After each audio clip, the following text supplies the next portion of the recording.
Huwag na tayo mag-intro, diretso na tayo sa kwento. Para sa inyo to.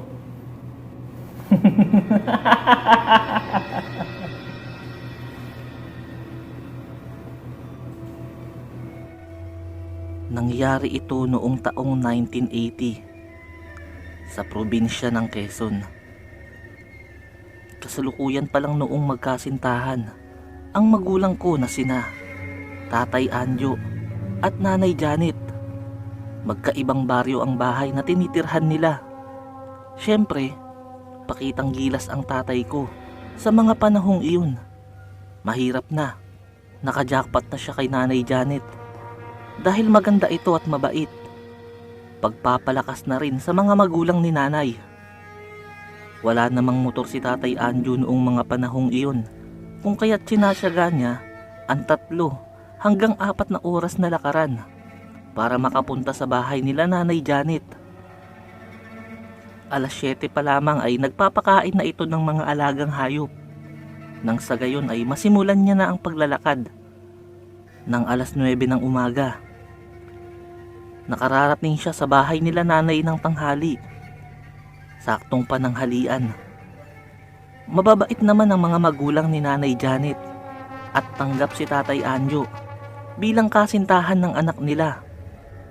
Bilang ganti naman ay nagkukusa munang tumulong si Tatay Anjo sa tatay ni Nanay Janet sa mga trabaho sa bukid. Mga 1 hanggang 2 oras iyon bago sila magkaroon ng oras ni Nanay Janet para makapag-usap. Mga alas 4 na ng hapon nakakaalis si Tatay Anjo sa bahay nila nanay at gabi nang nakakauwi sa bahay nila. Ginagawa ni Tatay Anjo ang pagdalaw kay nanay 2 beses kada linggo, tuwing Martes at Huwebes. Isang araw ng Biyernes ay niyaya ni Tatay Anjo ang matalik niyang kaibigang si Ricardo. "Pre, pwede mo ba akong samahan?" Tanong ni Tatay Anjo sa kaibigan. "Saan naman, pre?" Mabilis na sagot ni Ricardo. "Kila Janet. Sobrang namimiss ko na eh." Pagpapaliwanag pa ni tatay. "Ano ka ba, pre? Alauna na ng hapon, no? Gagabihin na tayo sa pagdating doon. At baka madaling araw na rin tayong makabalik rito."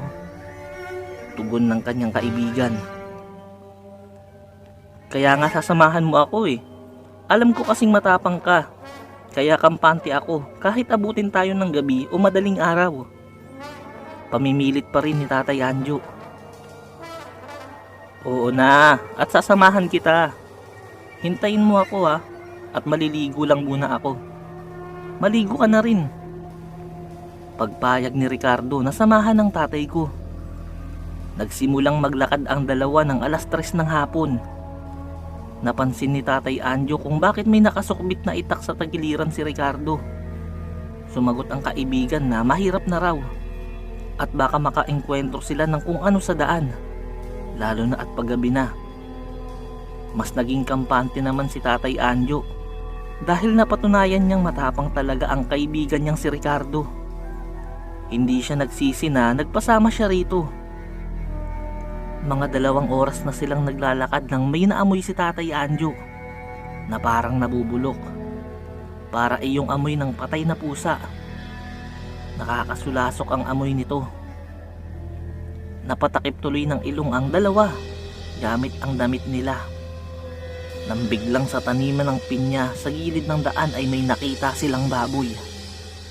Itim na itim ang kulay nito at mas malaki kesa sa ordinaryong baboy na pangbenta.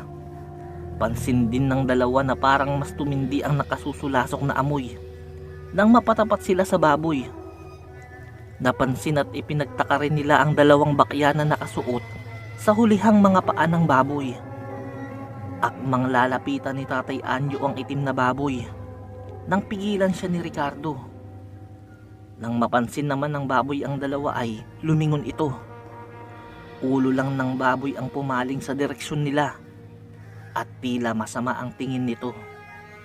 May kasabihan kasi ang mga matatanda na kapag lumingon ang baboy na hindi kasama ang katawan nito, ito raw ay aswang.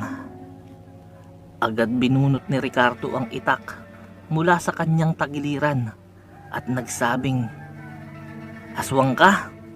Tignan natin ang tapang mo."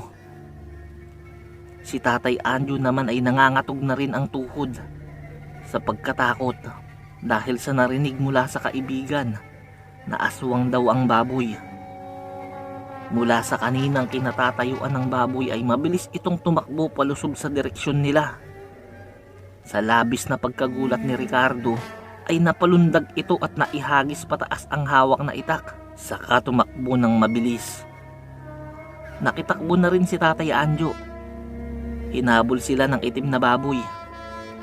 Mas bumibilis pala ang takbo ng mga matatapang kapag natatakot. Napansin lang nila na naglaho ang baboy nang madaanan nila sa kanilang pagtakbo ang isang manukan. Bagamat wala na ang baboy na humahabol sa kanila, ay ipinagpatuloy ng dalawa ang pagtakbo hanggang makarating sila sa bahay nila Nanay Janet.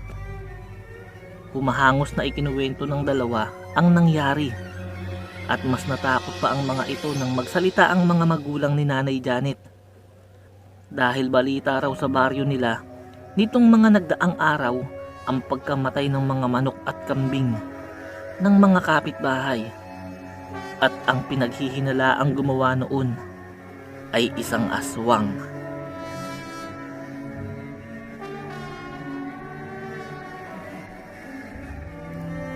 Kung umabot kayo dito sa dulo ng video ito, pakiusap, pakilike na yung video, pakishare na rin, tapos subscribe na kayo dito sa channel natin. Pakihit na rin yung notification bell para palagi tayong updated sa mga i-upload pang nating kwento. Maraming salamat.